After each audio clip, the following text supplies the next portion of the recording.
Desperate after losing all his money and being kicked out of his own company, a former billionaire bumps into a homeless boy at a traffic light. Hearing, "I know how to save your business," leaves him in complete shock. Jack Thompson stepped onto the cold sidewalk of the city's financial district, his once expensive suit now wrinkled and his tie loosened. Only an hour ago, he had been the CEO of one of the largest corporations in the area. Now he was out on the street, expelled from his own company by the very partners he had chosen himself. The traffic light turned red, and Jack stopped, staring blankly as cars zipped by. His world was collapsing around him, and he could barely process what had happened. Then a small voice cut through his thoughts. "Mister, can you spare some change?" Jack looked down and saw a boy of about 5, tousled hair and worn-out clothes, holding out his tiny hand. For a moment, Jack hesitated. Normally, he would have ignored panhandlers, but today he felt a strange connection to this scruffy child. "What's your name, kid?" Jack asked, his voice rough. "Tommy," the boy replied, smiling and revealing a missing front tooth. Jack fished around in his pockets and found a few coins. As he placed them in Tommy's hand, the boy surprised him. "I know how to save your business." Jack froze. "What?" Tommy looked around and motioned for Jack to lean down. Intrigued and more than a little desperate, Jack bent closer. "I hear things," Tommy whispered. "People in suits talk a lot when they think no one's paying attention."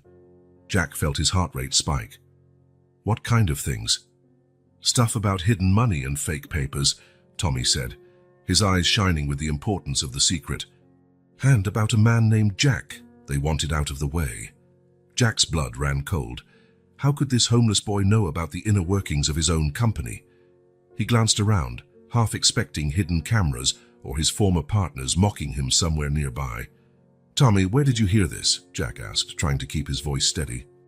"Right here," Tommy pointed at the traffic light. "The guys in suits stop here every day. They talk on the phone or to each other. They think no one's listening, but I hear everything." Jack hesitated. Part of him wanted to walk away, go home and drown himself in expensive whiskey. But another part, the part that had made him a successful CEO, sensed an opportunity. "Tommy, can you tell me more? It's really important." The boy nodded eagerly, as though about to share a thrilling secret. "There's a man they call Bill. He's always talking about big numbers and accounts in weird places." Jack felt a chill. William Hartley, his former CFO, known for his creativity with numbers and for his shady connections. "And there's another one," Tommy went on. "They call the boss, and he seems to be in charge of everyone. Charles Dumont, the chairman of the board. Jack had always been suspicious of him, but never had any solid proof." "Tommy, this is incredible," Jack murmured, his mind racing with possibilities. "But it's also very dangerous. You shouldn't be eavesdropping on this stuff." The boy shrugged. "Nobody really notices me anyway. It's easy to listen." Jack looked around, suddenly aware they were far too exposed. Anyone could see them talking, and the last thing he needed was to draw attention to Tommy. "Listen, Tommy," Jack said, crouching to the boy's level. "What you've told me is really important. It could help a lot of people, but we have to be careful, you understand?" Tommy nodded, his wide eyes serious. "Do you come here every day?" Jack asked.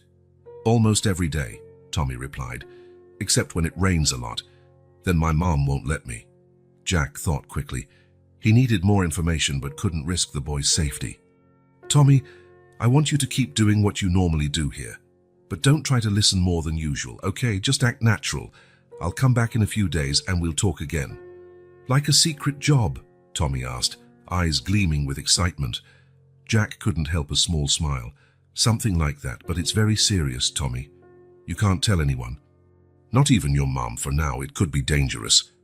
The boy made a zipper motion over his lips. "My lips are sealed." Jack straightened up, feeling oddly energized. An hour ago, he thought his world had ended. Now, he had a glimmer of hope. "Here," Jack said, pulling out a $20 bill from his wallet. "This is for your work today. Use it wisely, okay?" Tommy's eyes went wide at the sight of the bill. "Wow, thanks, sir."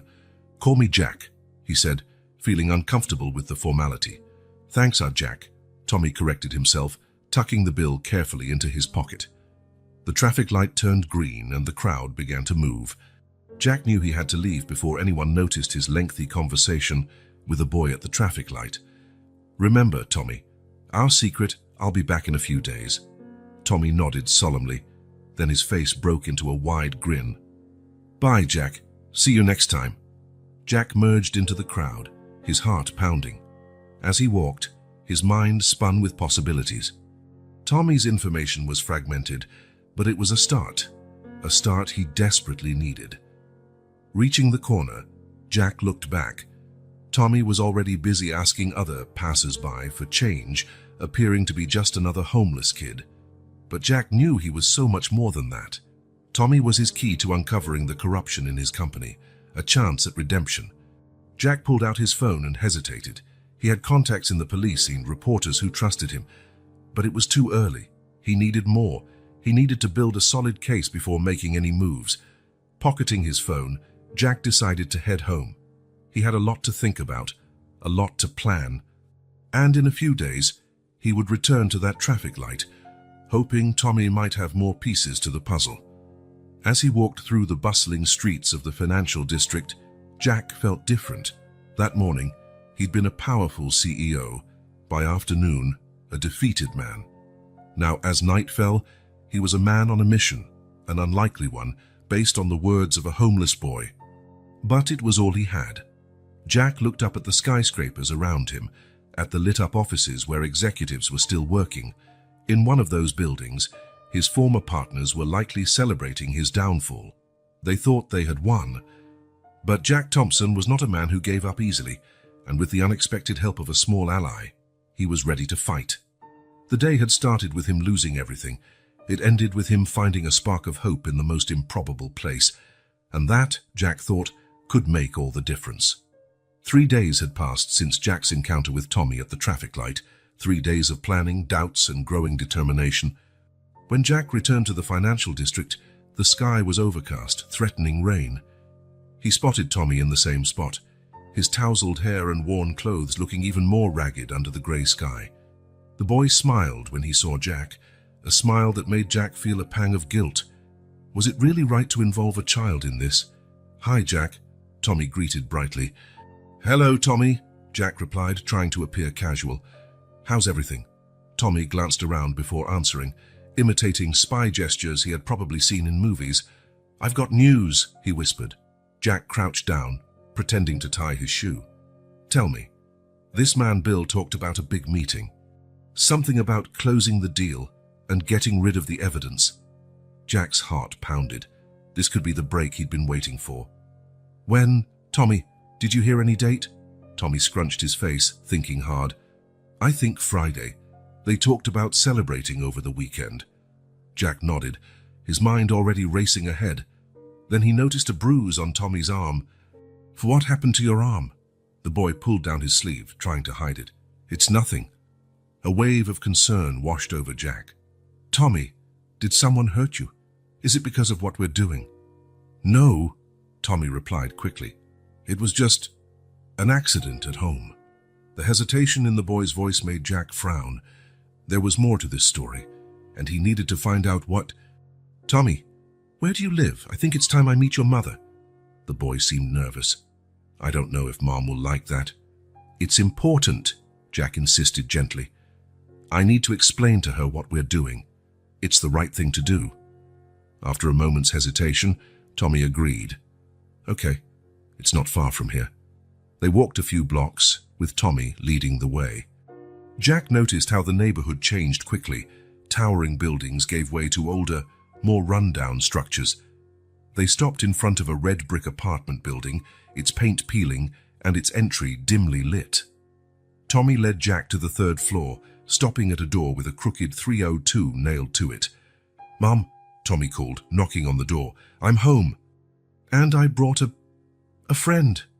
The door opened, revealing a young woman with deep circles under her eyes and her hair tied back in a messy ponytail. Her eyes widened at the sight of Jack, and she pulled Tommy inside. "Who are you?" she asked, her voice a mix of fear and defiance. "Sarah, I presume?" Jack said, attempting to sound as calm as possible. "My name is Jack Thompson." Well, I met Tommy at the traffic light a few days ago. Sarah's face hardened. What do you want with my son? Jack realized how delicate the situation was. He took a deep breath before continuing. Mrs. Miller, may I come in? I have something important to discuss with you. Sarah hesitated, looking from Jack to Tommy. Finally, she opened the door wider. 5 minutes. The apartment was small and modest, but clean. A worn sofa, a scratched coffee table, and an old TV occupied the cramped living room. Jack noticed a few of Tommy's toys scattered on the floor. Tommy, go to your room, Sarah instructed. The boy obeyed, casting a worried glance at Jack before leaving. Sarah turned to Jack, arms folded. Talk. Jack decided honesty was the best approach. Mrs. Miller, until a few days ago, I was the CEO of Thompson Enterprises. Recognition flashed in Sarah's eyes, followed by a wave of anger. Thompson, my husband worked for you. He was a janitor. He died 2 years ago and we never received any kind of support from your company. The revelation hit Jack like a punch. I didn't know. I'm sorry. Of course you didn't know, Sarah retorted bitterly. People like you don't see people like us. Jack felt the weight of guilt. How many other invisible people had suffered from his negligence? What happened to your husband? He asked softly. Sarah looked away. An accident at work. At least, that's what they told us. But John? He'd been on edge for weeks. He said he saw strange things during his night shifts. A chill ran down Jack's spine. What kind of things? I'm not sure. He didn't want to worry me, but he talked about doing the right thing, about exposing something big. The pieces began to fit together in Jack's mind. Sarah, I was forced out of my company days ago. I think it's because I was getting close to uncovering some internal wrongdoing. And your son, Tommy, might have crucial information. Sarah turned pale. What does Tommy have to do with this? Jack explained about the executives talking near the traffic light, about the information Tommy had overheard. With every word, Sarah's face shifted between fear and outrage. So you're using my son as an informant? She asked, incredulous. That wasn't my intention, Jack defended himself. But the situation developed, and, Sarah, this could be bigger than we realize. If what Tommy heard is true, and if it connects to what happened to your husband, we might be dealing with a massive corruption scheme. Sarah got up, pacing the small living room. And what do you propose? That I put my son at risk? No, Jack replied firmly. I want to protect Tommy and help you. If we can expose this scheme, I can make sure you both are well compensated, enough to leave this place, to give Tommy a better life. Sarah regarded him for a long moment. Why should we trust you? Jack met her gaze. Because I was wrong, Sarah. I was wrong not to see people like you and your husband, not to question what was happening behind the scenes in my own company. This is my chance to make it right, and maybe your chance to get justice. The silence that followed was heavy. Sarah seemed to be fighting an internal battle. Mom, Tommy's voice came from the hallway. Is everything okay? Sarah closed her eyes for a moment. When she opened them, there was a new determination in them. Tommy, come here. The boy entered the room timidly, glancing between his mother and Jack. Tommy, Sarah said softly, I want you to tell me everything you heard at the traffic light. Everything. As Tommy spoke, Jack watched Sarah's face. He saw fear, pride, and finally resolve. When Tommy finished, Sarah turned to Jack. If we're going to do this, we do it my way. Tommy won't go to that traffic light alone anymore. You want information? I go with him. And at the first sign of danger, it's over. Understand? Jack nodded, feeling a mix of relief and apprehension. Understood. And Mr. Thompson, Sarah added, her voice firm, if this somehow helps clarify what happened to my husband, I expect you to use every bit of your power and influence to make sure justice is served. You have my word, Jack promised. As he prepared to leave, Jack looked at Tommy and Sarah. An unlikely alliance was forming, born of pain, necessity, and a faint hope for justice. I'll see you tomorrow, Jack said. We have a lot of work to do. Stepping out of the apartment, Jack knew his life had changed irreversibly. The road ahead would be dangerous, but for the first time in days, he felt he was doing the right thing. The sky was still overcast as Jack left the building, but now a thin ray of sunlight broke through the clouds, perhaps a sign that the truth, however difficult, was finally coming to light. Jack woke up early, his mind already churning with thoughts about the next steps in his investigation. He had spent the last few days planning carefully how to move forward without drawing suspicion. Now it was time to act. He met Tommy at the nearby park, close to the traffic light where it had all begun. The boy arrived, skipping along with eyes bright with excitement. "Remember our deal, Tommy?" Jack asked, crouching to the boy's eye level. Tommy nodded eagerly. "Yeah. Act normal, hear everything, and then tell you later." Jack smiled, admiring the child's enthusiasm. "Exactly. And remember, if anyone asks, you've never seen me, okay?" "Got it, boss," Tommy saluted, making Jack chuckle softly. While Tommy took his usual spot near the traffic light, Jack blended into the crowd of executives and employees going in and out of the corporate buildings. Using a small concealed earpiece, he could pick up fragments of conversations around Tommy. The first few hours were frustrating, mostly traffic noise, trivial chatter about the weather, mundane meeting details. But then, near noon, Jack heard something that made his heart race. "We need to move more funds before the audit," said a voice Jack recognized as William Hartley, his ex-CFO. "I'm on it," replied another voice. "The accounts in the Cayman Islands are ready to receive." Jack felt a surge of both vindication and anger. His suspicions were right, but the extent of the corruption was bigger than he had imagined. At the end of the day, Jack met up with Tommy again in a quiet cafe. "So, detective, what did you find out?" Jack asked, trying to keep his tone light. Tommy leaned across the table, speaking in a dramatic whisper. "The bald guy was talking about some accounts in a place called Cayman." "What's Cayman, Jack?" Jack briefly explained tax havens, simplifying so Tommy could understand. The boy took in every word, making Jack wonder if he was involving the child in something far too dangerous. In the days that followed, Jack used his remaining contacts to investigate further. An old colleague in the finance department, who had always been wary of the company's practices, provided Jack with copies of suspicious internal reports. "Be careful, Jack," the colleague warned. "This goes deeper than you think." Parallel to the investigation, Jack didn't forget his promise to help Tommy's family. Using his connections, he arranged a job interview for Sarah at a smaller but reputable company. When he told Sarah about the opportunity, her reaction was a mix of gratitude and skepticism. "Why are you doing this, Mr. Thompson?" she asked, narrowing her eyes. Jack hesitated, searching for the right words. "Because it's the right thing to do. And because I want to correct my past mistakes." Sarah didn't look entirely convinced, but she accepted the offer. "Don't think this changes anything between us. I still don't fully trust you." Jack nodded, understanding her hesitation. As days went by, Jack started noticing small changes in Sarah and Tommy's life. With the new job, Sarah seemed less stressed. Tommy had new clothes and even mentioned joining a soccer league after school. One afternoon, while waiting for Tommy at the park, Jack saw the boy running toward him, a huge smile on his face. "Jack! Jack! Look!" Tommy exclaimed, showing off a new pair of sneakers. "Mom got them for me, and she said we might move into a bigger apartment soon." Jack felt a wave of emotion. Seeing Tommy so happy, and knowing he had played a part in that, brought him a sense of purpose he hadn't felt in a long time. However, the investigation continued, and each new discovery worried Jack more.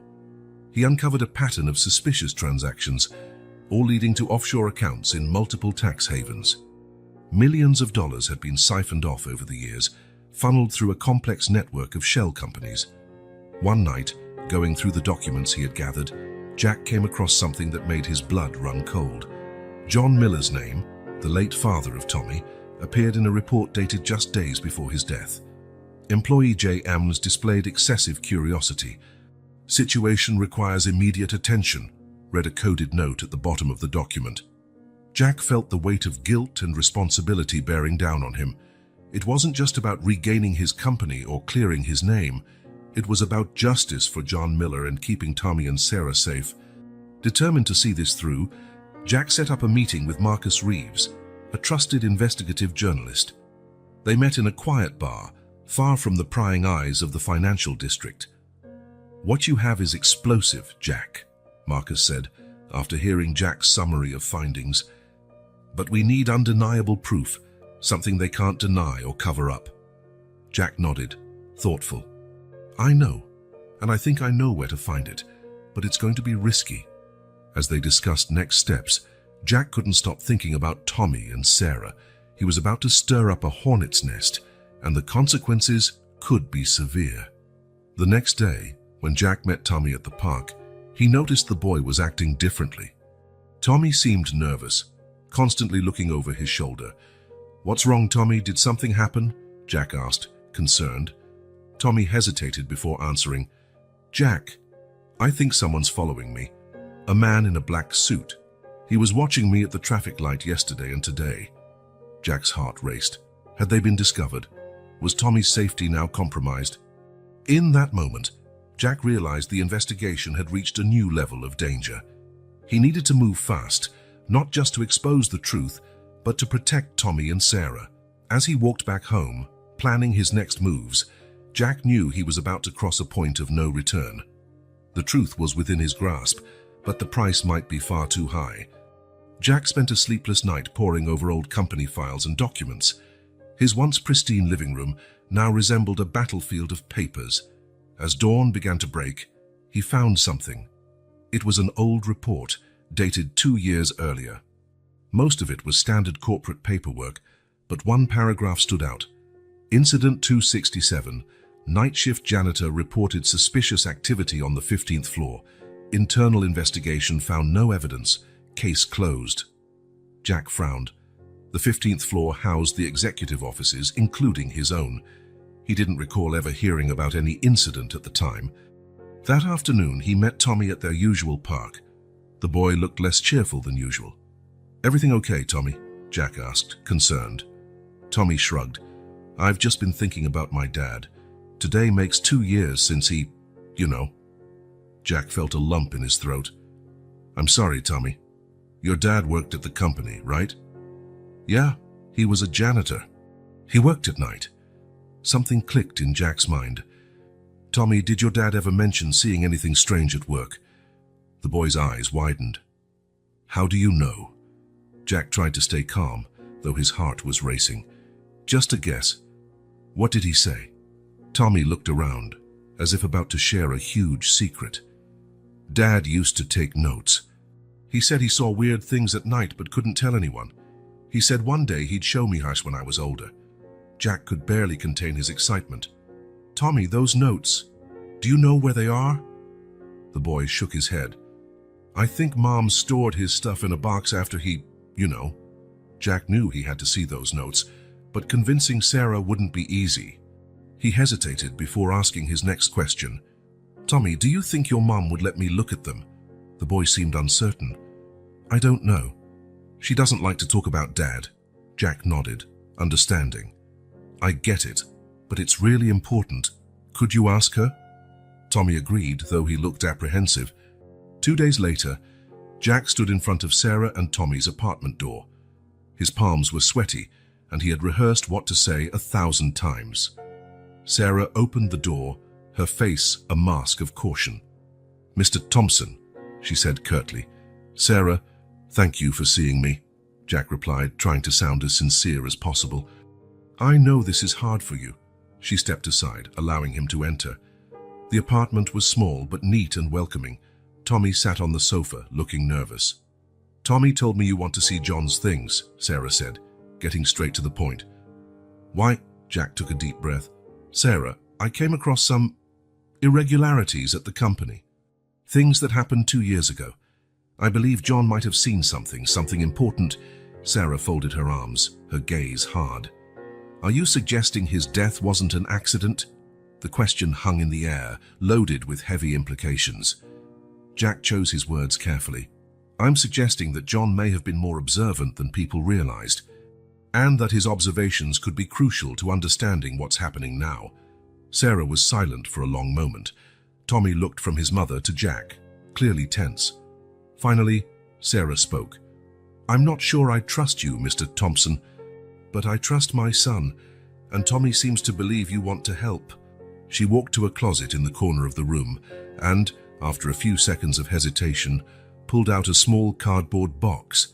She set it on the coffee table. "These are John's things. I never had the courage to go through them. Maybe you'll find something that makes sense." Jack approached the box reverently. He knew he was about to delve into the memories of a man who, in some way, stood at the center of all this. He began sorting through the contents: family photos, an old watch, some letters. At the bottom of the box, he found a small, battered black notebook. With trembling hands, Jack opened it.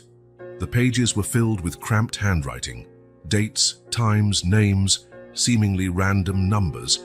"My God," Jack murmured. Sarah and Tommy edged closer, curious. Jack started reading aloud. "March 23rd, 2:15 a.m. Hartley and unknown man in CEO's office. Mentioned transfer and offshore." Seemed tense. Sarah gasped. "John never told me any of this." Jack continued. The notes grew more frequent and detailed in the final pages. The last entry made his blood run cold. "April 17th. Think they saw me." Hartley looked nervous. "Need to tell someone. Tomorrow, I'll talk to HR." Sarah covered her mouth with her hand. That was the night before he..." Silence crashed down, overwhelming in its implications. Tommy, who had been quiet, spoke with a trembling voice. "They hurt my dad, didn't they?" Jack felt the weight of responsibility on his shoulders. He looked at Sarah, seeing tears welling in her eyes.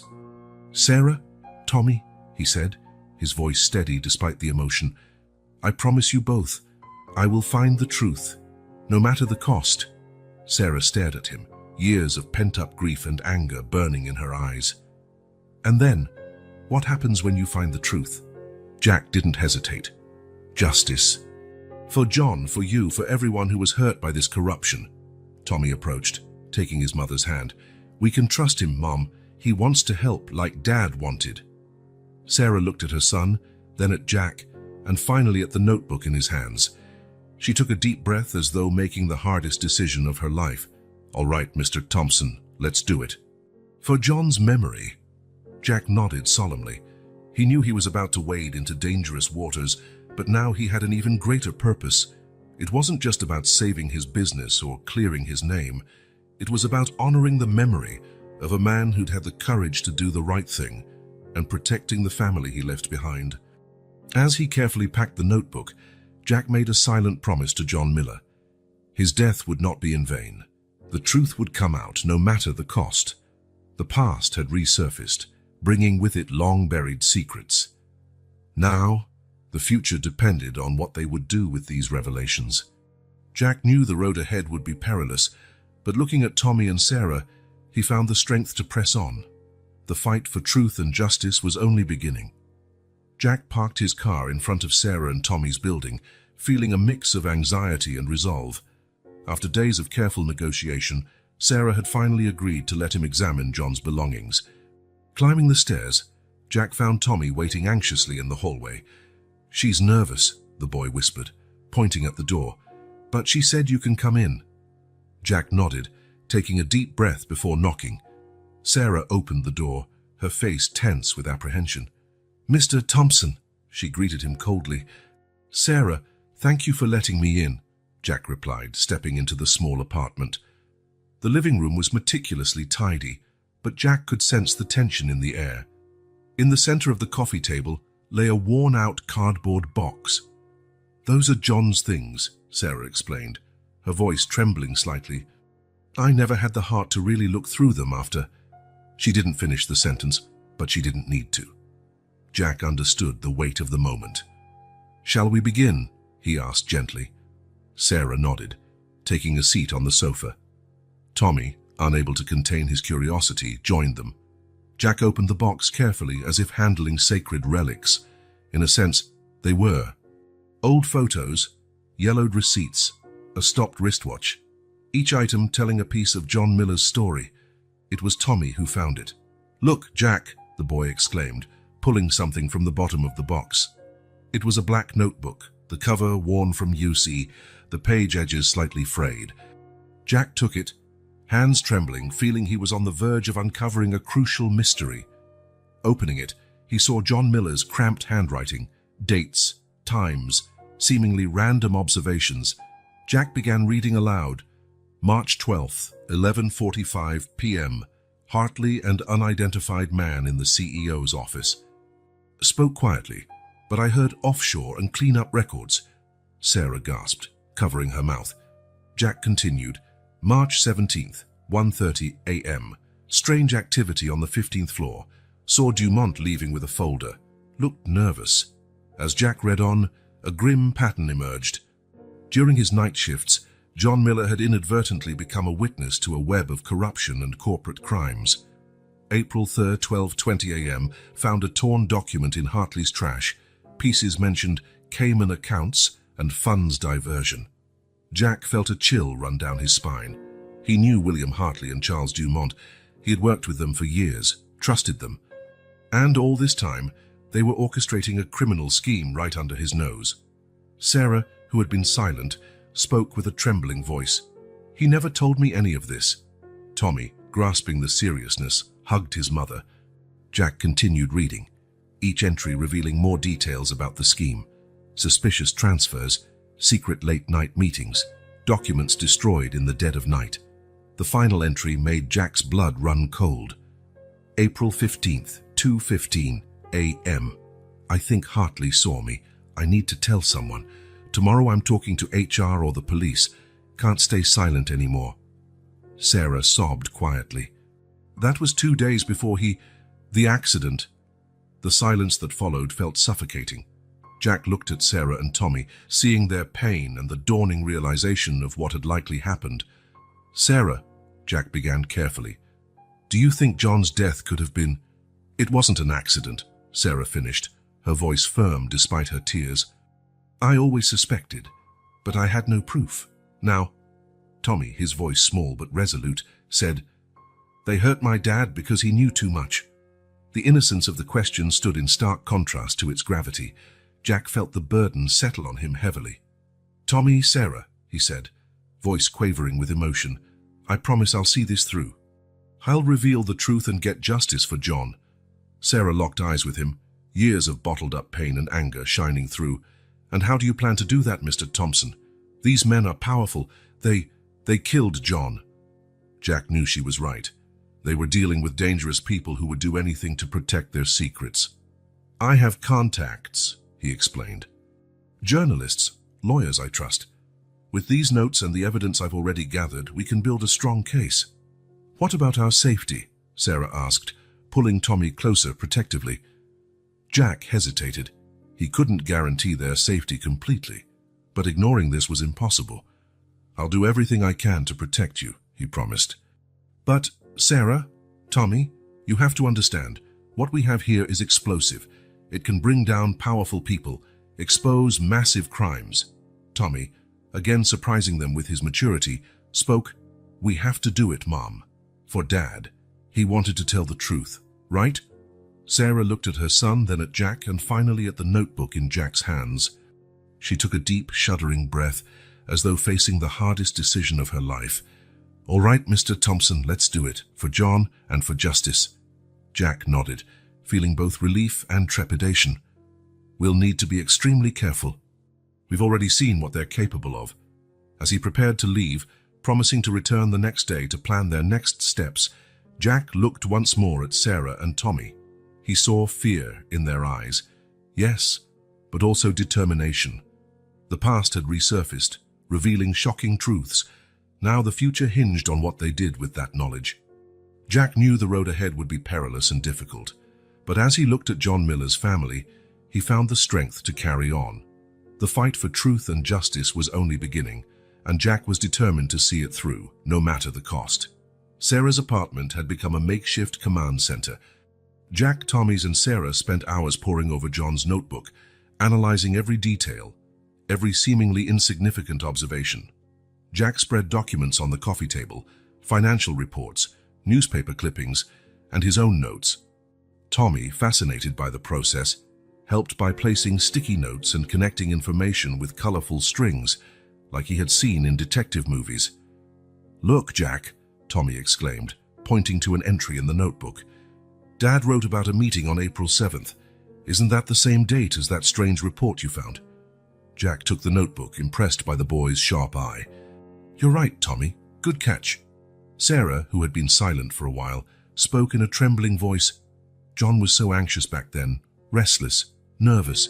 He kept talking about doing the right thing, but never told me exactly what was going on. Jack looked at her with a mix of compassion and guilt.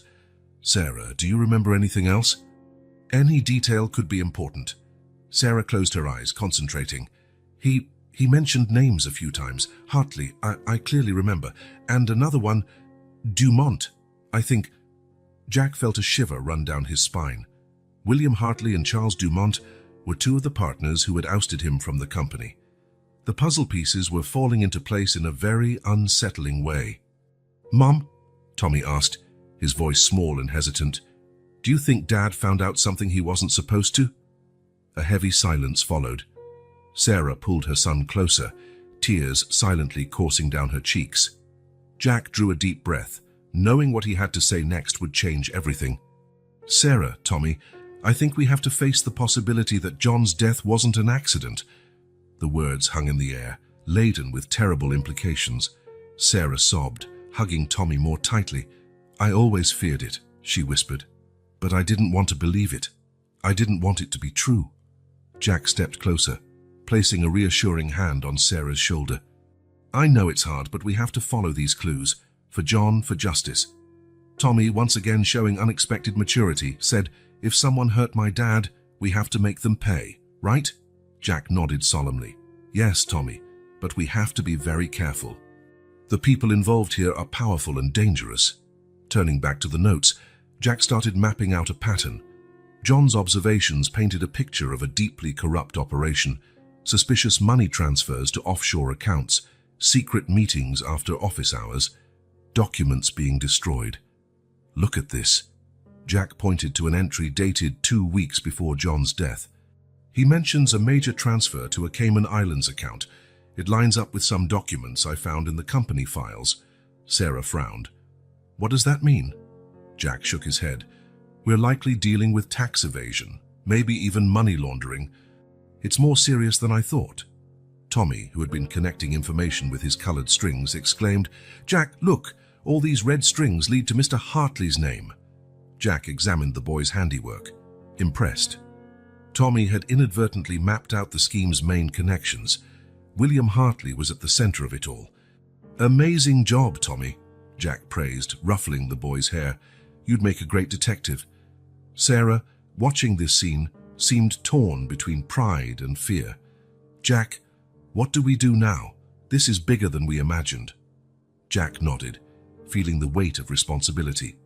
We have to be extremely careful from now on. These people didn't hesitate to... Silence, John. We can't underestimate them. But we're going to expose them, right? Tommy asked, eyes shining with a mix of hope and resolve. Yes, Tommy, we are, Jack promised. But first, we need a rock-solid case, something they can't deny or cover up. Sarah stood and walked to the window, gazing outside for a moment. When she turned back, there was a new determination in her eyes. John wanted to do the right thing, she said, her voice firm despite the tears. He risked everything for it. We can't let that be in vain. Jack felt a surge of admiration for Sarah. Despite her fear and pain, she was willing to continue the fight her husband had started.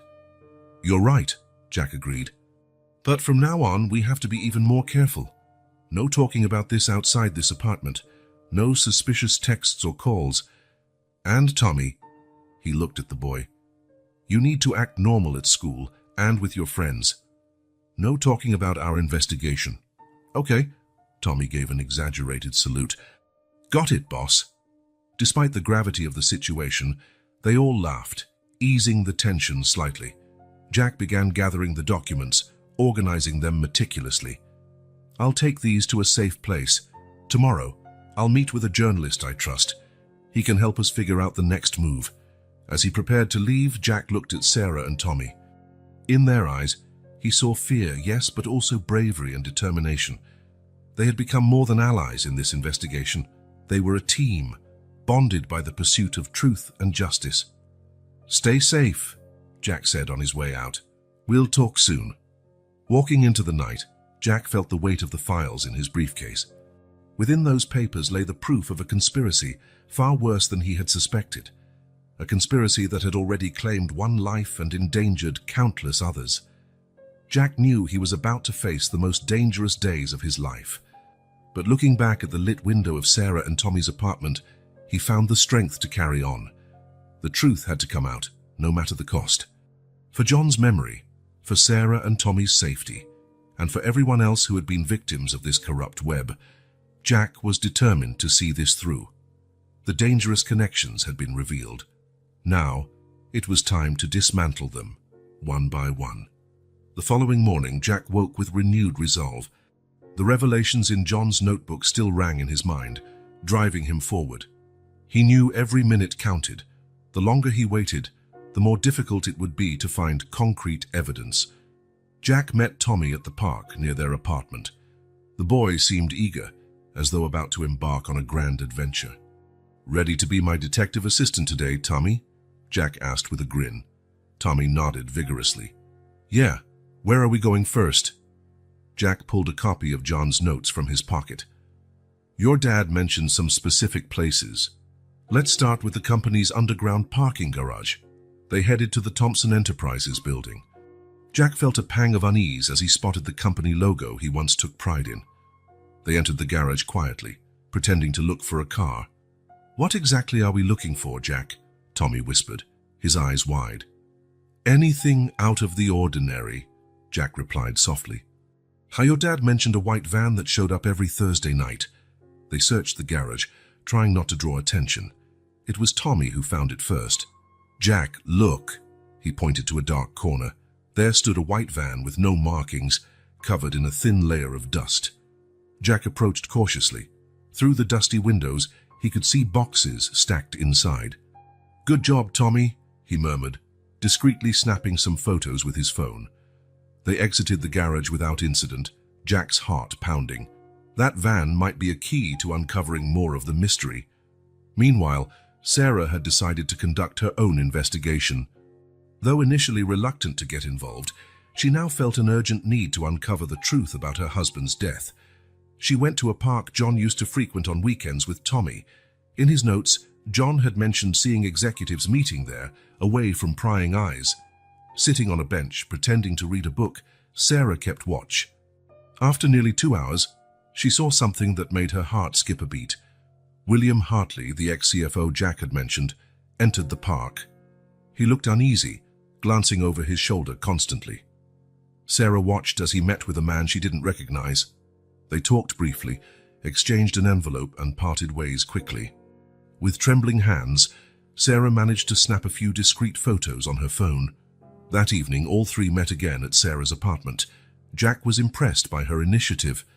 "Sarah, this is incredible," he said, examining the photos she'd taken.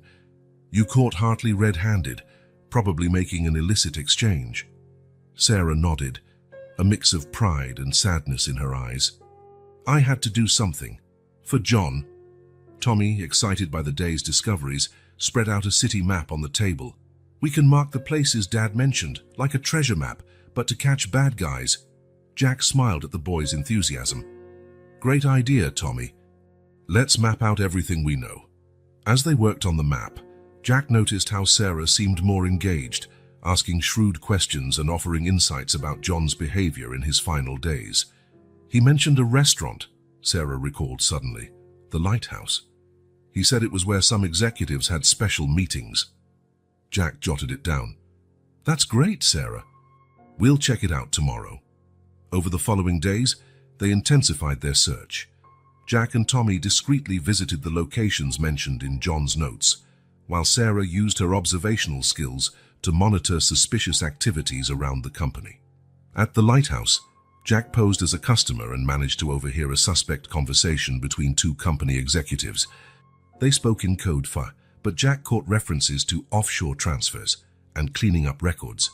Meanwhile, Tommy proved to be a sharp observer. During a visit to the company building with Jack, under the pretext that Jack was showing his nephew his old workplace, the boy noticed a pattern in the room numbers used for secret meetings.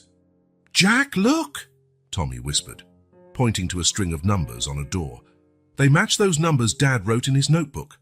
Jack was astonished. What had seemed like random numbers in John's notes were actually codes for the rooms where illicit meetings were held. As they gathered more information, the puzzle came into focus.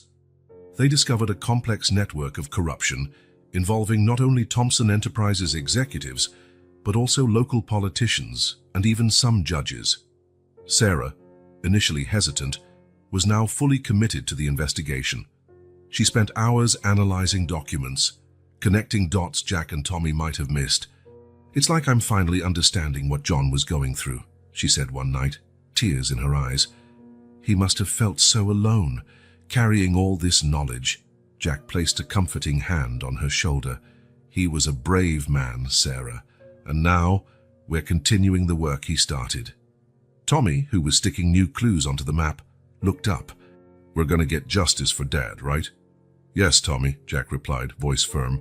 "We'll get justice for your dad and for everyone else who's been hurt by this corruption." As the night went on, the three continued working, united by a common goal. Jack sensed they were closing in on something big. The pieces were falling into place, revealing a picture of corruption that exceeded his worst fears. But with every new discovery came greater danger. Jack knew they had to be extremely cautious. The people behind this scheme had already proven they would stop at nothing to protect themselves. Glancing at Sarah and Tommy, Jack felt the weight of responsibility. He had to shield them, but he also needed their help to uncover the full truth. "Tomorrow," Jack said, closing the notebook, "we take the next big step. It's time to confront some people directly." Sarah and Tommy nodded, their faces a mix of fear and determination. Their search had intensified, and there was no turning back now. Whatever the future held, they would face it together, united by the pursuit of truth and justice. Jack walked through the streets near Thompson Enterprises, his former workplace. He was there to quietly observe the comings and goings of executives, hoping to catch any useful bit of information. What he didn't expect was to be recognized. "Mr. Thompson," a hesitant voice called out. Jack turned, tense and ready to deny his identity, but the face he saw was familiar. Michael Chen, a junior financial analyst he had hired shortly before being ousted. "Michael," Jack responded cautiously, scanning the area to ensure no one was watching. Michael looked nervous, his hands trembling slightly. "Mr. Thompson, I need to talk to you, not here, it's important." Jack hesitated. It could be a trap, but something in Michael's desperate eyes convinced him otherwise. "All right, there's a quiet cafe a couple of blocks from here. Meet me there in 15 minutes.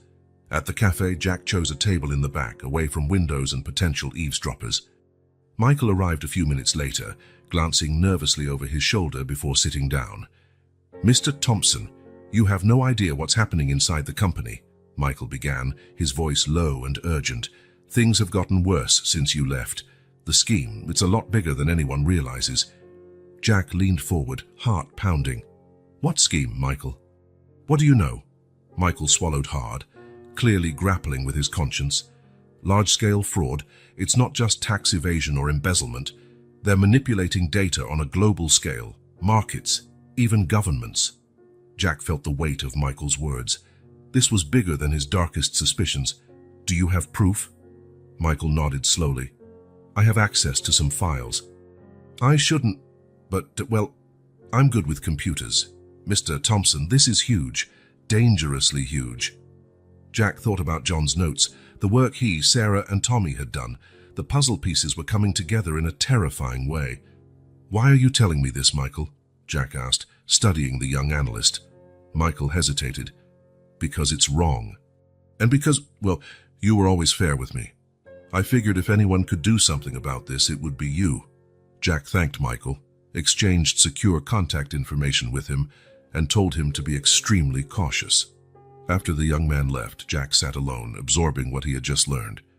Hours later, at his apartment, Jack shared the new information with Sarah and Tommy. Their reactions were immediate. "We should go to the police right now," Sarah exclaimed, her face pale with worry. Tommy, on the other hand, seemed excited. "No, not yet." We're so close to uncovering everything. If we tip off the authorities now, they might hide the evidence.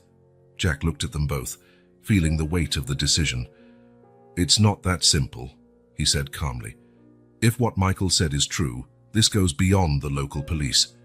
We're talking about federal agencies, maybe even international. Sarah stood up, pacing nervously. Jack, this is getting too dangerous. Think about Tommy. Think about what happened to John. We can't... Mom, Tommy interrupted, his voice surprisingly firm. Dad wouldn't quit. He wanted to do the right thing, remember?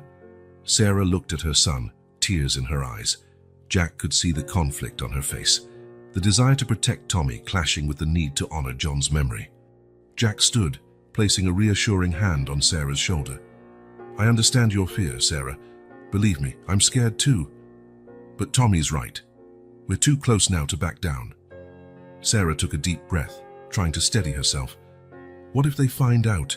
What if they come after us the way they came after John? The question hung in the air, heavy with dread. Jack knew he couldn't make empty promises. We'll take every precaution, he said firmly. From now on, no discussions outside this apartment, no suspicious calls or messages.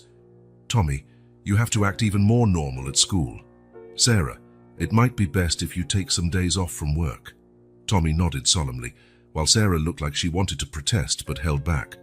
How much longer, Jack? She asked, her voice tired. How long until we have enough evidence? Jack glanced at the map they had created, the connections they'd drawn. With Michael's information, I think we're just days away from having a solid case, but we have to be meticulous. One mistake could cost us everything. They fell silent for a moment, each absorbed in the gravity of the situation. Tommy finally broke the silence. We're a team, aren't we? He asked, looking from Jack to his mother. Like the Avengers. Everyone has a role, and together we're stronger. Despite the tension, Jack couldn't help smiling. Yes, Tommy. We're a team. Sarah knelt beside her son, hugging him tight. You're right, sweetheart. We're a team, and we'll do this together for your dad. Jack watched them, a mix of admiration and concern swelling inside him. He knew the next few days would be critical. With Michael's information, they had an edge, but also faced even greater risks. Tomorrow, Jack said, his voice resolute, we start piecing it all together. Michael gave us the key to connect the evidence we have. It's time to build a case nobody can ignore. Sarah and Tommy nodded, their faces reflecting fear and determination. Jack knew he was asking a lot of them, especially Tommy Kane, who was still so young. But he also knew they were his best hope of exposing the truth and finding justice. As they prepared for the night, each lost in their own thoughts, Jack couldn't help but think of John, the brave janitor who had taken the first step down this perilous road. Silently, Jack made a promise to John, to Sarah, to Tommy, and to himself. He would see this through no matter the cost. The unexpected informant had changed the game. Now it was a race against time and against powerful forces willing to do anything to keep their secrets buried. But Jack was determined. With Sarah and Tommy by his side, he would face whatever came next. The truth was within reach, and they wouldn't stop until they brought it into the light. Sarah's apartment had become a full-fledged operations hub. Maps, documents, and notes covered every available surface. Jack, Sarah, and Tommy spent hours scrutinizing every detail, looking for that final link that would tie all the evidence together. It was on a rainy afternoon that Tommy made the crucial discovery.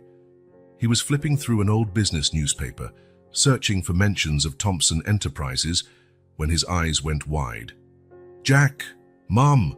Look at this, he shouted, pointing to a small article in the business section. Jack leaned over the paper, reading aloud. Thompson Enterprises in final negotiations to acquire Tech Future Inc. The deal, valued in the billions, is expected to close by the end of the month. Sarah frowned. What does that have to do with our investigation? Jack, however, was already connecting the dots. Tech Future, that name showed up in John's notes. And Michael mentioned something about global data manipulation. Tommy, excited by his discovery, ran to the map on the wall. Look, Tech Future is here. Dad wrote about secret meetings near their building. Jack felt his heart hammering.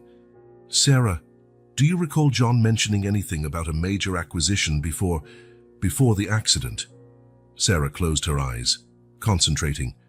He said something about the company getting a lot bigger, but I didn't understand at the time. Jack paced, his mind working overtime. That's it, the missing piece. Tech Future is a cutting-edge tech company specializing in data analytics and AI. So what? Tommy asked, puzzled. Jack knelt to look Tommy in the eye. Think about it, Tommy. If Thomson Enterprises, with all its financial power, merges with a company that can manipulate data on a global scale. The boy's eyes widened as realization hit. They could control everything. Sarah turned pale. My God, John must have found out about this. That's why. The silence that followed was laden with dark implications. Jack straightened, resolve in his eyes. We have to move fast. If this deal closes, it might be too late to stop them. But how do we prove anything? Sarah asked. All we have are suspicions and circumstantial evidence. Jack thought for a moment. We need internal documents, contracts, emails, anything that shows their true intentions behind this acquisition. Tommy bounced excitedly. How do we get them? Break in at night. Jack couldn't help but smile at the boy's enthusiasm. Not exactly, Tommy. But I have an idea. In the following days, Jack set his plan in motion. Using old contacts and a bit of social engineering, he managed to schedule a meeting at Thomson Enterprises under the pretense of consulting on post-acquisition restructuring. It's risky, Sarah fretted, helping Jack prepare for the meeting. What if they suspect something? Jack adjusted his tie, trying to appear confident. It's a risk we have to take. This might be our only shot. Tommy, watching with alert eyes, asked, What exactly are you going to do there, Jack? Jack knelt, placing his hands on the boy's shoulders. I'm going to use my old access to get into the system. If we're lucky, I can copy some crucial files. On the morning of the meeting, Jack felt the weight of responsibility on his shoulders. He knew he was risking everything, the investigation, his freedom, possibly Sarah and Tommy's safety. Entering the towering Thomson Enterprises building, Jack was hit by memories. Only months ago he had walked these halls as CEO. Now he was practically an intruder. The meeting with the executives was tense. Jack felt their wary gazes, especially that of William Hartley, his former CFO. But years of negotiation experience helped him maintain a calm, professional facade. Thank you for the opportunity, Jack said at the end of the meeting. May I use my old office for a few minutes to review some notes? Hartley hesitated, but relented. Of course, Jack. You know the way. The moment the office door closed behind him, Jack sprang into action. His fingers flew over the keyboard, accessing hidden folders and secure servers. Every second felt like an hour. Finally, after what felt like an eternity, he found what he was looking for.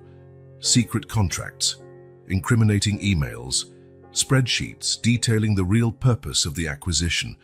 He quickly copied everything onto a small storage device. He had just finished when he heard footsteps. Jack yanked the device free and slipped it into his pocket, right as the door opened. Everything all right, Jack? Hartley asked, sounding casual but looking alert. Jack forced a smile. Yes, just finishing some notes. Thanks again for the opportunity. Leaving the building, Jack felt his heart pounding. He had succeeded. The missing piece was in his pocket. Back at Sarah's apartment, Jack was greeted by Tommy's excited hug and Sarah's anxious gaze. Did you get it? Tommy asked, practically bouncing. Jack nodded, pulling the storage device from his pocket. I got it, and it's worse than we thought. For the next several hours, they pored over the documents. The plan was chilling in its ambition and reach. The acquisition of Tech Future was not just a business move. It was the centerpiece of a scheme to manipulate global markets, influence elections, and even control information flows worldwide. Sarah covered her mouth in horror. My God, John must have uncovered some part of this. That's why... Jack nodded grimly. Yes, he was a threat to them. A threat they couldn't allow. Tommy, unusually quiet, finally spoke. What do we do now? Go to the police?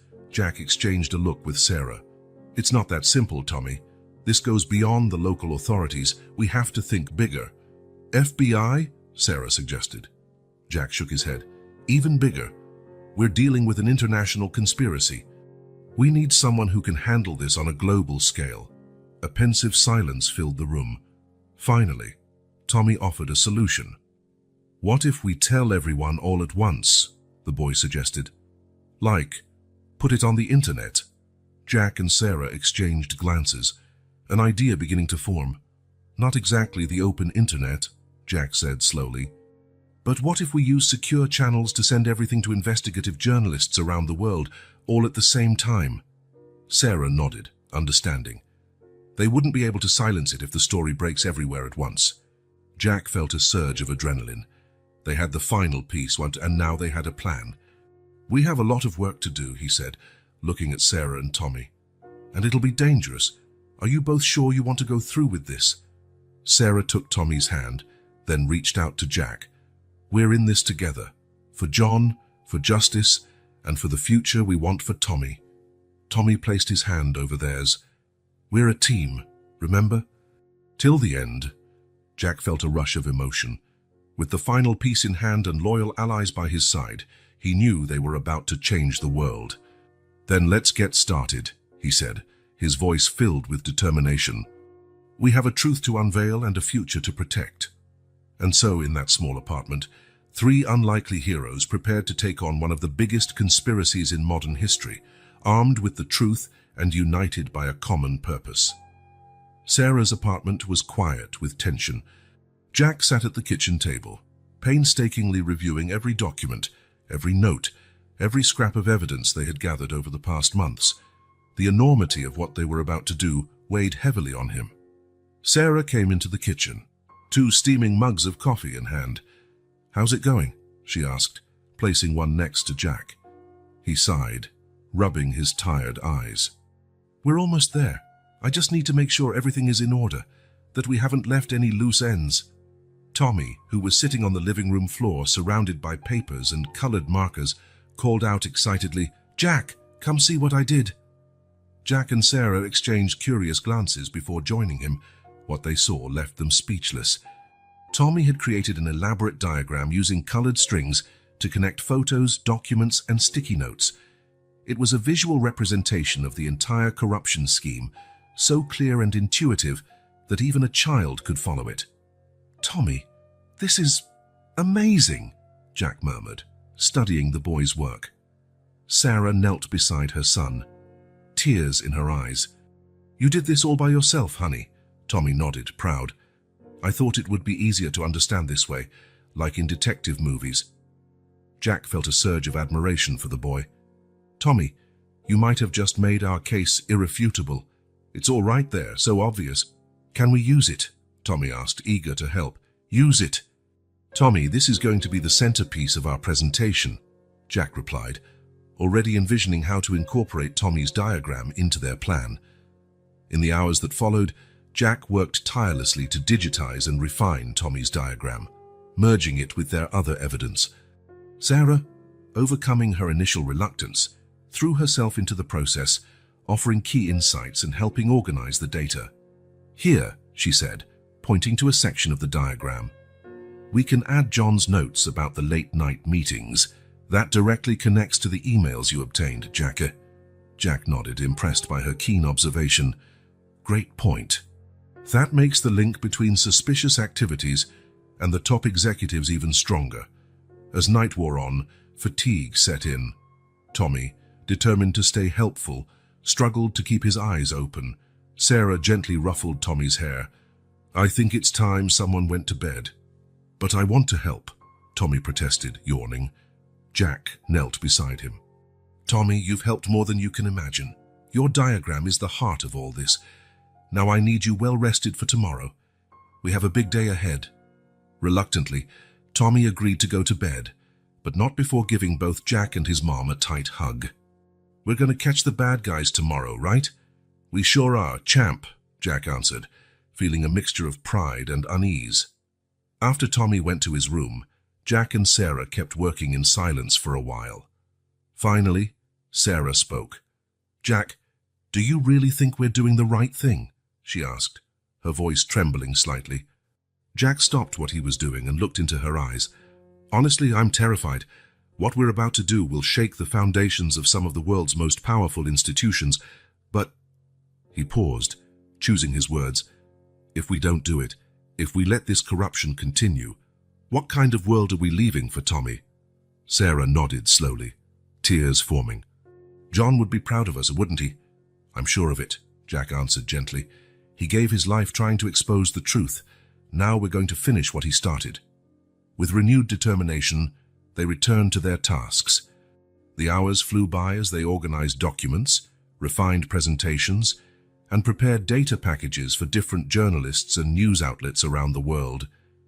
When the first rays of sunlight peeked through the curtains, Jack and Sarah finally leaned back, exhausted but satisfied.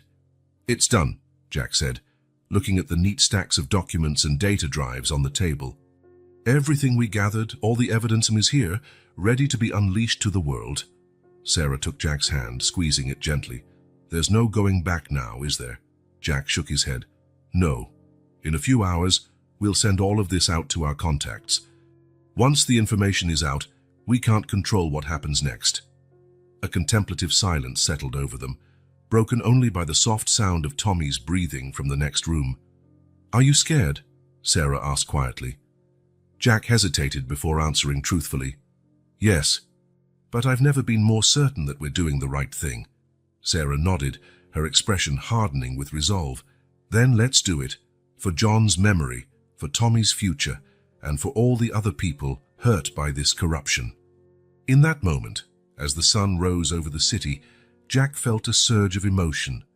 Glancing at Sarah, at the room where Tommy slept, and at the fruits of their dangerous, tireless work spread out before them, he knew that no matter what happened next, they had done the right thing. "Let's get some rest," Jack suggested. "In a few hours, we change the world."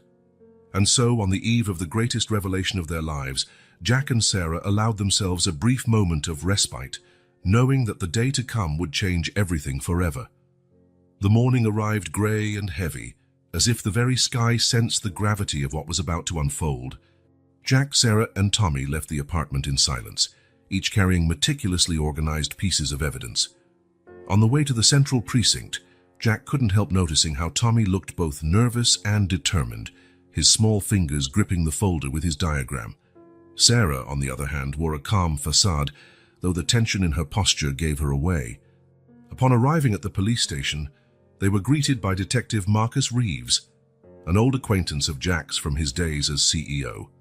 "Jack," Marcus said in a grave tone, "I hope you've got something substantial for us." "Trust me, Marcus," Jack replied. "What we have here will change everything." Over the next 2 hours, in a secluded conference room, Jack presented each piece of evidence with painstaking detail. He began with John Miller's notes, explaining how the night shift janitor had accidentally uncovered a massive corruption scheme. "This man," Jack said, pointing to a photo of John, "paid with his life for his integrity."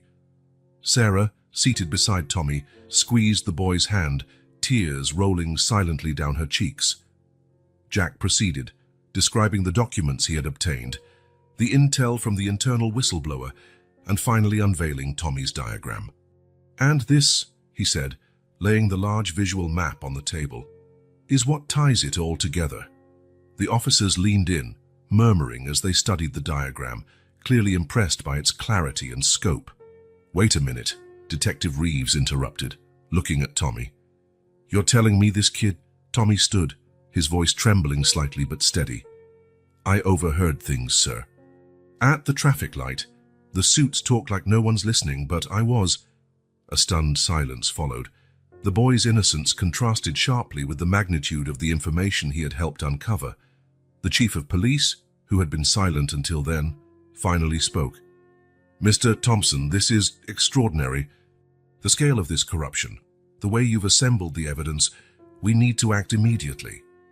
In the minutes that followed, the conference room turned into a command center. Orders were issued. Teams were mobilized. Jack, Sarah, and Tommy were instructed to remain at the station for their own safety. "No," Jack protested. "I need to be there. I know the layout, the people. I can help." After a short debate, it was decided that Jack would join the operation, while Sarah and Tommy stayed behind under police protection. "Stay safe," Sarah whispered, hugging Jack tight. "Get the bad guys, Jack," Tommy said, his eyes brimming with fear and admiration.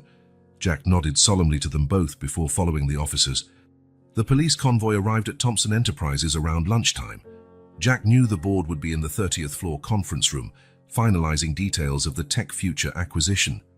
As they rode the elevator, Jack's heart pounded. Years of work, months of investigation, all leading to this moment. When the elevator doors opened, chaos erupted. Officers burst into the conference room, shouts of "Police, don't move!" echoing through the corridors. Jack followed closely behind, watching with a mix of satisfaction and sadness as his former colleagues and partners looked on in shock. William Hartley was the first to speak. "Jack, what the hell is going on here?" "What's going on, William?" Jack replied calmly. "Is that your scheme is over?" Charles Dumont, the board chairman, tried to keep composure. "This is outrageous. You have no right to barge into a private meeting. I demand to speak to my lawyers." Detective Reeves stepped forward, cuffing Dumont. "You'll have plenty of time to talk to your lawyers, sir. For now, you're under arrest for suspected fraud, tax evasion." Well, the list goes on. As executives were taken away one by one, Jack noticed a familiar figure attempting to slip out quietly. It was Michael Chen, the young analyst who had become their informant. "Michael!" Jack called, making the young man freeze. "That's all right. You did the right thing." Michael looked at Jack, a mix of relief and fear on his face. I wasn't sure you'd actually do anything. I thought maybe—" "You gave us the final piece we needed," Jack assured him. "Because of you, we could expose all of this." Just then, one of the arrested executives passed by, eyes widening when he saw Jack. "Wait a minute. The kid at the traffic light, was he your son?" Jack felt a surge of pride and protectiveness. "No, he wasn't my son. He was just a brave kid you completely underestimated." The executive paled, realizing how their careless conversations had led to their downfall. In the hours that followed, Thompson Enterprises became a crime scene. Computers were seized, files confiscated, and dozens of employees questioned. Jack watched the proceedings with mixed emotions. This had once been his empire, his creation. Seeing it collapse was painful, but he knew it had to happen. At the end of the day, exhausted but triumphant, Jack returned to the station. Sarah and Tommy awaited him anxiously. "So," Sarah asked, searching Jack's face for answers. Jack knelt down in front of Tommy.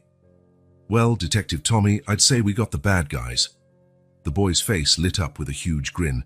He threw his arms around Jack, hugging him tightly. Sarah joined the hug, tears of relief and joy in her eyes. "Is it over?" "Really over?" Jack nodded, feeling the burden of the past months lifting from his shoulders. "The hard part is over. Now comes the legal process, the trials. But the truth is out. There's no going back now." As they left the station, a crowd of reporters awaited them. Flashbulbs went off, shouted questions filled the air, but Jack kept Sarah and Tommy close, shielding them from the frenzy. "Mr. Thompson, is it true a child helped uncover the entire scheme? How do you feel seeing your former company collapse? Are there international implications to this case?" Jack raised a hand to quiet them. "We'll make a full statement soon.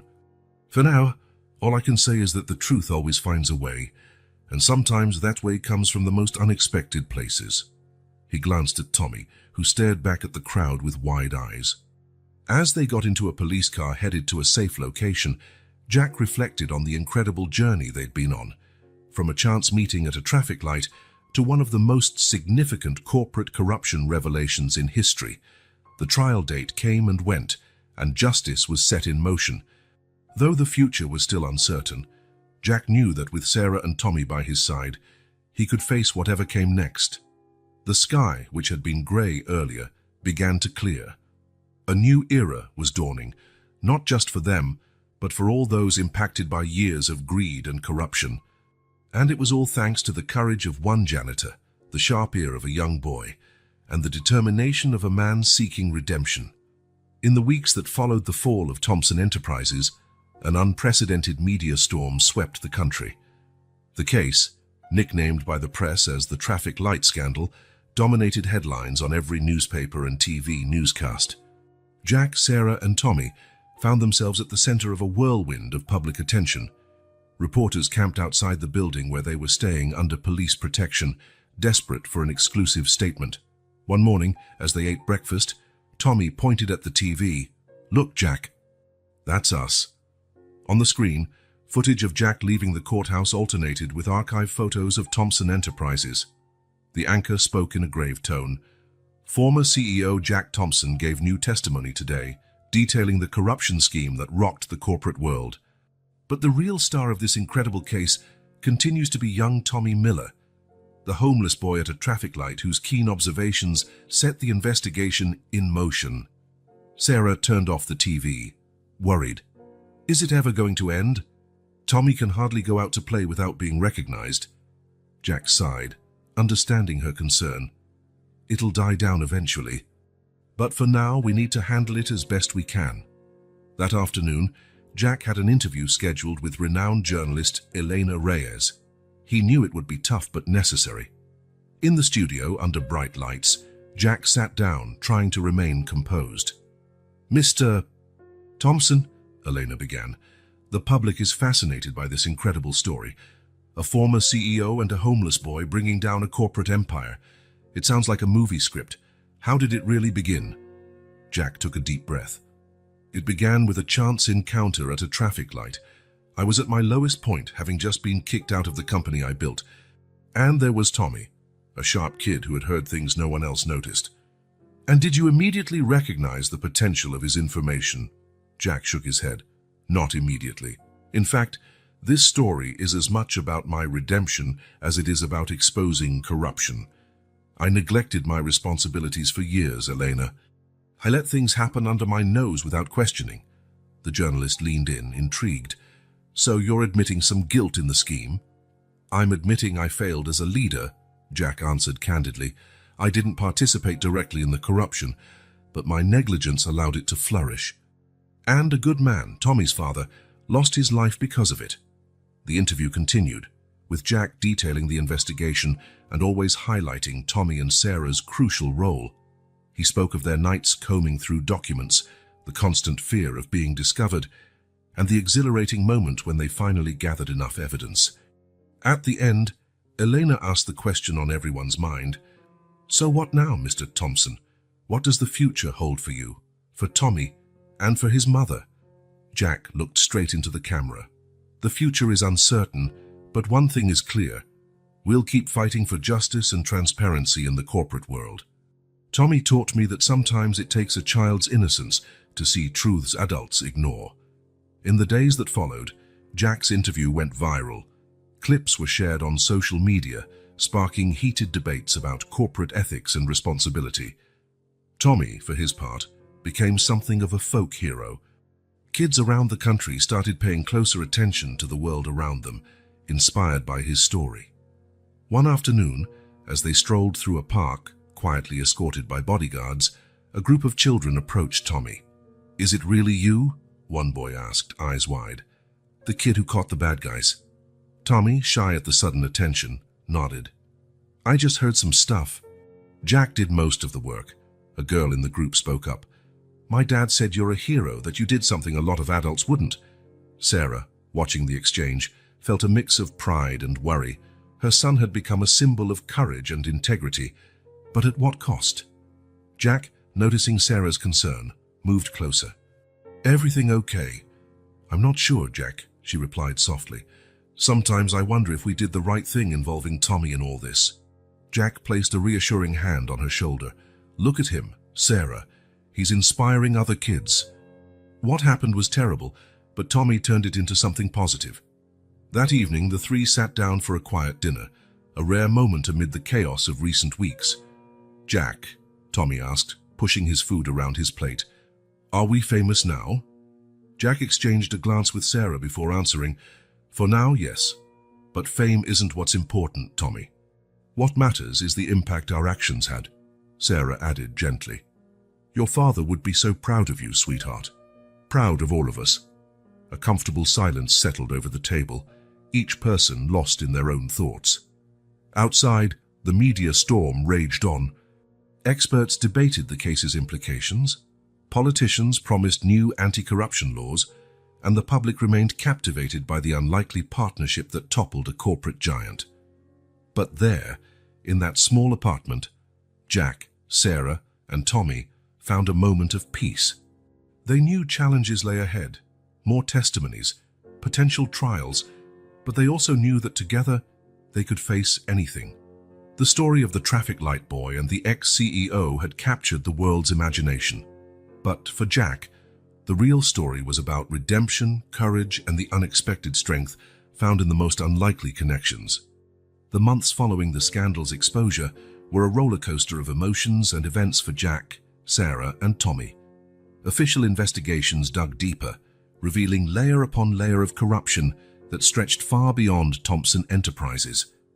Jack spent countless hours in testimonies, meetings with prosecutors, and investigative sessions. Each new detail emerging made him realize just how deeply ingrained the problem was in the corporate world. One afternoon, after a long day of questioning, Jack found Sarah and Tommy waiting for him outside the courthouse. Tommy's tired expression tugged at his heart. "Hey, champ," Jack said, ruffling the boy's hair. "How was school today?" Tommy shrugged. "Okay, I guess. Some kids still call me traffic light detective." Sarah sighed. "It's been hard on him, Jack, all this attention." In that moment, something clicked in Jack's mind. Although they were doing the right thing, the toll on Tommy and on so many other families hurt by corporate crime was huge. "I've got an idea," Jack said, a spark in his eyes. "What if we do more? Something to help people like you, who've been affected by all this corruption." Over the next few weeks, Jack worked tirelessly on a new project. Leveraging his contacts and some remaining resources, he established the New Beginnings Foundation. Its goal was simple: to support families of workers affected by corporate crimes, offering legal assistance, financial counseling, and opportunities for a fresh start. When Jack presented the idea to Sarah and Tommy, their reactions were immediate. "That's awesome, Jack!" Tommy exclaimed, his eyes gleaming with excitement. Sarah, meanwhile, looked touched. "You've really changed, haven't you?" she said softly. Jack felt a lump in his throat. "Thanks to both of you. Tommy showed me courage, and you, Sarah, taught me about resilience." The New Beginnings Foundation quickly gained momentum. Jack used his media visibility to promote the cause, and donations began pouring in from everywhere. One of the foundation's first projects was helping Sarah start her own business. She had always dreamed of opening a small bookstore cafe, a cozy space for people to gather and share stories. "I can't accept this, Jack," Sarah protested when he presented her with the proposal. "It's not charity, Sarah," Jack insisted. "It's an opportunity. And frankly, your cafe could be a great place for the foundation to hold some events." With the foundation's support and her own determination, Sarah turned an empty storefront into a charming bookstore cafe called Chapters and Aroma. It quickly became a beloved neighborhood spot. Seeing Sarah thrive in her new venture filled Jack with immense joy. He found himself visiting the cafe often, sometimes to work on foundation projects, other times just to chat with Sarah and watch Tommy do his homework in a cozy corner. As the months went by, the dynamic between the three of them changed subtly. Seeing Jack's genuine dedication, not just to the cause but to Sarah and Tommy, made Sarah gradually lower her guard. One evening, after closing the cafe, Sarah invited Jack to stay for dinner. While Tommy excitedly shared details of a school project, Jack noticed Sarah watching him with a softness in her eyes he hadn't seen before. Later, after Tommy was in bed, Sarah and Jack sat on the small balcony outside the apartment. "You know, Jack," Sarah began quietly, "there was a time I didn't trust you. I thought you were using us just to clear your conscience." Jack's heart clenched, but before he could reply, Sarah continued, "But now I see I was wrong. What you did, what you're doing with the foundation is real. You truly care." "I do care," Jack said, his voice thick with emotion, "about the cause, about all the families we're helping. And especially about you two." Something shifted between them then, an invisible barrier falling away as Sarah let herself see Jack not as the ex-CEO or a man seeking redemption, but simply as Jack, someone who had become an integral part of their lives. Over the following months, Jack became an even more constant presence in Tommy and Sarah's life. He helped Tommy with school projects, brainstormed business ideas with Sarah, and together they expanded the foundation's reach. The foundation grew, extending its services to other cities and even influencing policy changes in corporate law. Jack was invited to speak at universities and companies, sharing his story and advocating for greater transparency and ethics in business. At one of these talks, Jack surprised everyone by inviting Tommy to speak.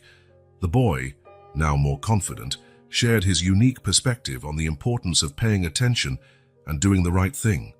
"Sometimes grown-ups forget to notice little things," Tommy told the attentive audience, "but it's the little things that can make the biggest difference." Standing in ovation, Jack felt an overwhelming sense of pride and gratitude. Watching Tommy on stage and Sarah beaming in the front row, he realized he had found far more than redemption. He had found a new family and a new purpose. The scandal that had rocked the corporate world months ago was now the catalyst for positive changes. And at the heart of that transformation were three unlikely people: a former CEO seeking redemption, a resilient mother, and a brave boy who dared to pay attention. Together, they had not only exposed corruption, but were actively working to build a fairer, more ethical world. It was a new beginning, not just for them, but for everyone their actions and foundation could reach. Years had passed since that fateful morning at the traffic light. Autumn painted the city's trees in shades of gold and red, a reminder of passing time and the changes it brings. Jack Thompson strolled down the bustling streets, noticing how different everything felt. It wasn't just the falling leaves or the new buildings. It was the atmosphere, a sense of hope and integrity that seemed to permeate the financial district.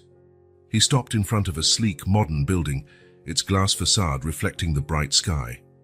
"New Beginnings Foundation," read the elegant letters above the entrance. Jack smiled, recalling how it had all started in a tiny rented office. Inside, the place buzzed with activity. Lawyers discussed pro bono cases, financial counselors advised families, and support groups gathered in welcoming rooms. The foundation had grown beyond Jack's wildest expectations, becoming a beacon of hope for those affected by corporate wrongdoing. "Mr. Thompson," called a young assistant. "Mrs. Miller called. She wants to confirm if you're still meeting at the cafe at 3 o'clock. Jack nodded, a warm feeling spreading through him at the thought of Sarah. "Yes, I'll be there. Thank you, Lisa." Exactly at 3, Jack walked into Chapters and Aroma. The scent of fresh coffee and new books enveloped him, accompanied by the welcoming hum of conversation and the gentle clink of cups.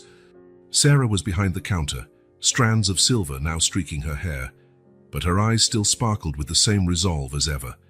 She smiled when she saw Jack, the kind of smile that still made his heart flutter. "Right on time," Sarah teased, handing him a cup of his favorite blend. Her bookstore cafe had become more than just a business. It was a community hub, a place where people came to exchange ideas, share stories, and form connections. Sarah herself had become a respected figure in the local business community, often invited to speak on ethical entrepreneurship and social responsibility. "Tommy should be here any minute," Sarah said, joining Jack at a corner table. "He's so excited about college." As if on cue, the door opened, and Tommy walked in. At 17, he was now tall and lanky, with the same observant eyes he'd had as a child. "Hey, Mom, Jack," he greeted them, hugging them both before sitting down. Jack looked at the young man with pride. Tommy had grown not just in stature, but also in wisdom and purpose. His experiences had shaped him, but they hadn't hardened him. "So," Jack began, "ready for the big change?" Tommy nodded, excitement shining in his eyes. "I can't wait. Central University's law program has an amazing focus on corporate law and business ethics." Sarah squeezed her son's hand. "Your dad would be so proud of you, honey." A comfortable silence fell over the trio, each lost in their own reflections. Finally, Tommy spoke. "I was thinking, before I leave for college, maybe we could visit Dad's grave. It's been a while since we've gone together." Jack and Sarah exchanged understanding looks. "Of course, Tommy," Jack replied. "That's a great idea." The next day, the three of them arrived at the cemetery. It was peaceful, the stillness broken only by an occasional bird call. Standing before John Miller's headstone, they paused. "Beloved husband, father, and silent hero," read the inscription. Sarah placed a bouquet of fresh flowers, her hands trembling slightly. Tommy stepped forward, touching the cold stone. "Hey, Dad," he said quietly. "A lot has changed since I was here last. I'm heading to law school soon, and I'm going to fight against the things you saw. I hope you're proud." Jack felt a lump in his throat and placed a supportive hand on Tommy's shoulder. Sarah wiped away a tear. "John always said the truth finds a way." He was right, wasn't he? In a way none of us ever imagined. Jack nodded, thinking back to the winding path that had brought them here. "A little boy at a traffic light," he murmured. "Who'd have thought that would change everything?" Tommy turned to Jack and his mom. "It wasn't just that, was it? It was Dad's courage to write it all down. It was you, Jack, deciding to listen to a homeless kid. It was Mom trusting us and standing by us." Sarah hugged her son, and Jack joined them. There, in front of John's grave, they were more than just individuals. They were a family, bound by extraordinary circumstances and a shared commitment to truth and justice. As they made their way back to the car, Jack reflected on how their lives had intertwined in ways he never could have foreseen. From a disgraced CEO to a devoted philanthropist, from a wary widow to a thriving entrepreneur, from a curious kid to a future lawyer determined to make a difference. "You know," Jack said, stopping for a moment, "I think we owe something to that place." Sarah and Tommy looked at him, puzzled. "The traffic light," Jack explained, "where it all started. Maybe we should visit it before Tommy leaves for college." Tommy smiled, his eyes dancing with nostalgia. "Can we ask the executives for spare change?" The three of them laughed, the solemn atmosphere of the cemetery lifting. The next day, they reunited at that same traffic light. The cars flowed by as usual, executives hurried past with phones pressed to their ears. But for Jack, Sarah, and Tommy, this place held profound significance. "It seems smaller than I remember," Tommy said, looking around. Sarah hugged him. "You've grown, sweetheart, in every way." Jack watched them, a rush of emotion flooding through him. "You know, Tommy, you changed so many lives here, not just ours, but countless people helped by the foundation, by the new laws." Tommy nodded, his expression serious. "And now it's my turn to keep that work going." As the light turned green and the crowd around them began to move, the three of them lingered, bound together. It was a new dawn, not just for them, but for a society that had learned to value integrity and courage over profit at any cost. Jack looked at Sarah and Tommy, overwhelmed with gratitude. From a casual meeting at this very traffic light, they had built something extraordinary, a family, a mission, a legacy.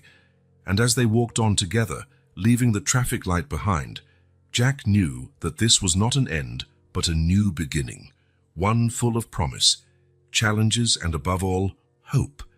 The story of the boy at the traffic light had become so much more, a symbol of how small acts of courage can, indeed, change the world.